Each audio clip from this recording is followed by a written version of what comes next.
Hello everyone, a very good morning to all of you students. Welcome to the session of the subject Building Construction Technology. So students, till now we had been discussing about the masonry construction, the full module in which we discussed about the different types of masonry, as well as we discussed about the wall finishing works also. We took about 3 different types of wall finishes, that was plastering, painting and pointing. Now today we are going to move further with the next module, with the next chapter regarding your plain cement concrete construction and reinforced cement concrete construction. In short, if you want to say, it is PCC and RCC. Now, you know that students, for a civil engineer, concrete material is the base material currently throughout the world, right? You know that how concrete is important right now, how all these structures are being made of concrete and steel in nowadays in today's world. You also know that varieties of innovations are being taken around, they are being discovered, they are inventing new types of concrete so that you can overcome day by day different challenges observed, different attacks to be observed in a building. To protect them, to save them, day by day different type of materials are being searched and they are being discovered, and new types of concrete are being made currently, right? Starting with the traditional concrete, conventional concrete, in the time when the Roman period and the Greek period also, concrete structures were being made at that time by using certain materials. Basically the material used over there was, instead of cement, they had also tried with the volcanic ash. When the volcano erupts and the fly ash gets cooled down, that fly ash was used in the previous times also. Then the cement was discovered, its manufacturing was discovered, and day by day, century by century, different variations came into existence, and finally we have a material, concrete, which is ongoing since many years in the construction industry, right? So we are going to specifically discuss about the RCC construction, that is reinforced cement concrete construction. If I remove the reinforcement bars, the steel bars from this, then it will become your plain cement concrete construction. Now the structure where you are also residing right now, where you are living right now, your educational institute where you are going every day, all of these structures are made up of RCC, right? Also, you can say that it is an example of a framed structure. In general sense, we have 2 different types of structures. We have framed structure and we have load-bearing structure. Load-bearing structures are hardly used now because you cannot go for more than 2 stories or at the most 3 stories. So currently all around the world, everywhere, RCC structures are being constantly made, and constant progress is being made in different innovations in the material. So let us talk about the basic introduction. What do we have? How is concrete made? What do we have in the ingredients which makes the concrete material, right? You know that, I think, being a civil engineer and being in second year right now, you would be knowing very well about this material, how it is made and how the different concepts are decided. But let us have a look.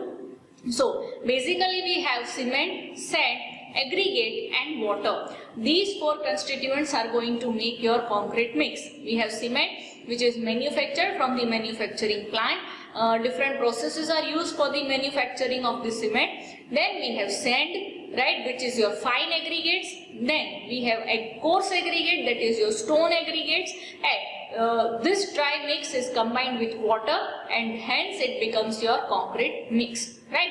You can see the image right now flashing over here just above me. Can you see? It is a skeleton structure is first made of beam, column and slab, right? First of all, foundation will be constructed, and as the construction progresses, beam, column, slabs will be constructed, made with the concrete construction, made with the concrete material, and simultaneously the walls will be constructed with the help of bricks or fly ash units or fly ash bricks, whatsoever can be used. So this is how we are going to study about the concreting operation. Concreting part is going to be studied in this particular session. Okay.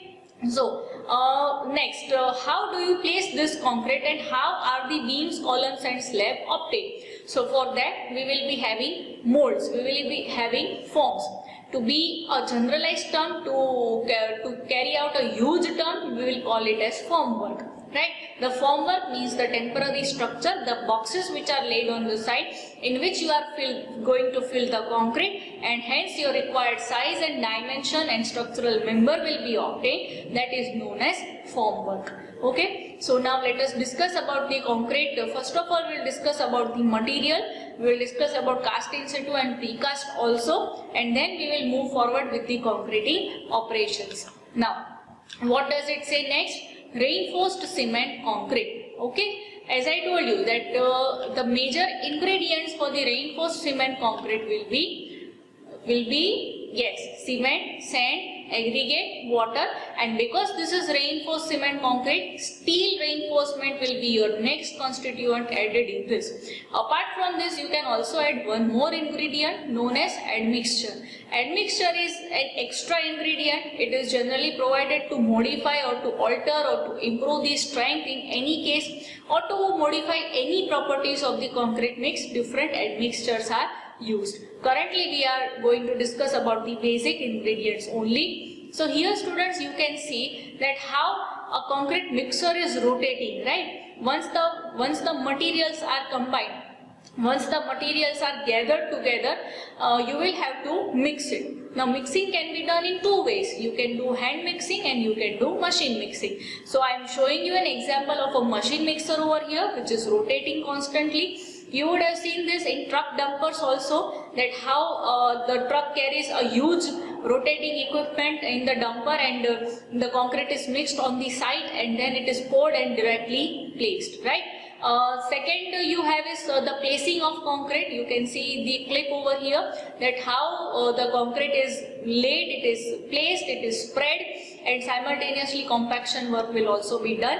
And also I am showing you an example of a cube over here, right? This is the cube, this is the sample which you are supposed to make in the laboratory and perform the test on it. Okay, now let us talk about the ingredients. The first one, cement. Okay, now first of all students, you know that cement is generally available in the form of 50 kg bags.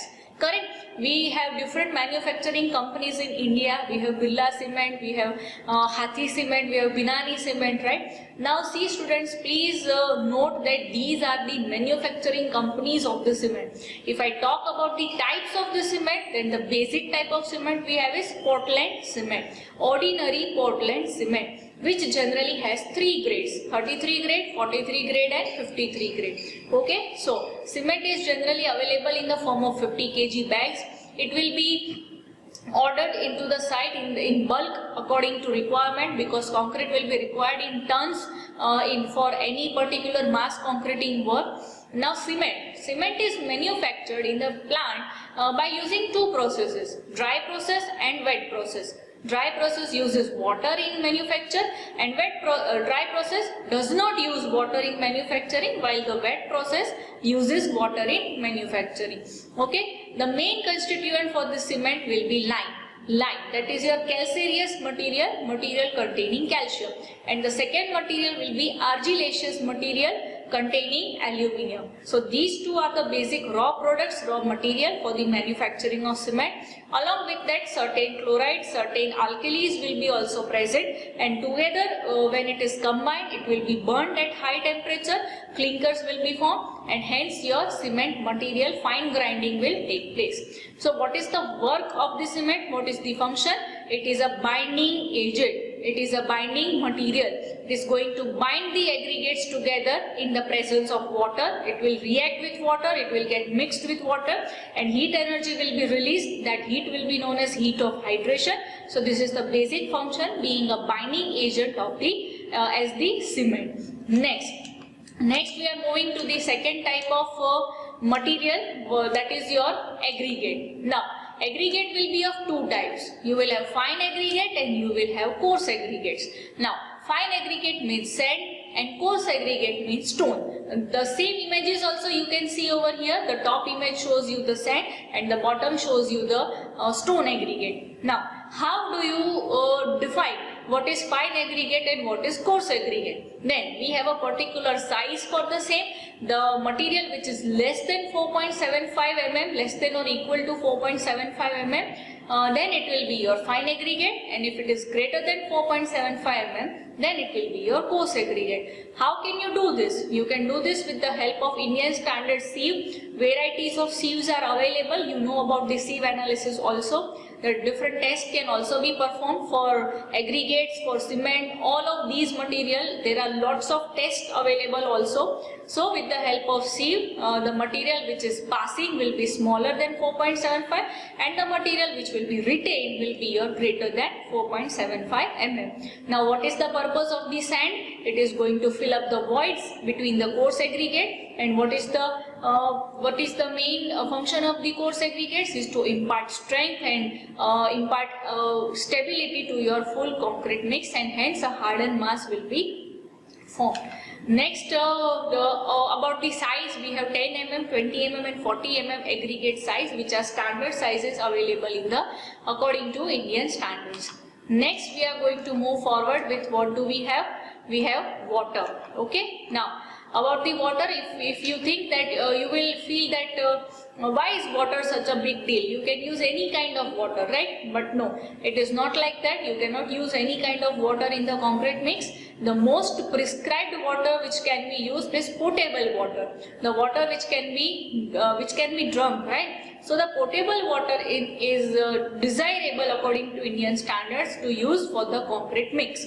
So the water should be free from impurities. You cannot use seawater directly because salts present inside, the chlorides present inside can cause undesirable expansion and disturbances. So you will have to use pure water, potable water. Otherwise, different type of impurities present in the water will have different impacts on the concrete mix, right? Let us talk about the impurities in the concrete mix. So first impurity we are going to discuss is carbonates and bicarbonates, right?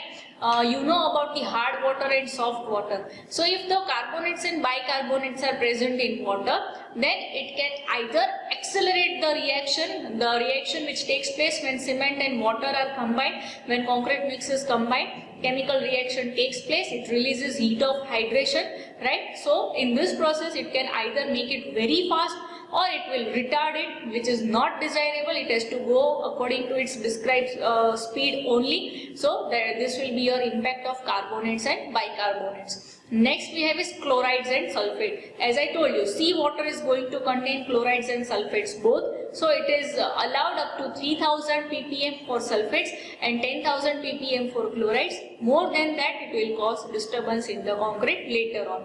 Next we have is calcium chloride, that is CaCl2, right? Now CaCl2 can also be used as one kind of admixture because it accelerates the reaction, but more than 2% is going to be harmful. Turbidity, right? Turbidity is turbid water is due to the presence of suspended solids, suspended silts, right? It is allowed only up to 2000 ppm. More than that, it will cause undesirable impurities inside.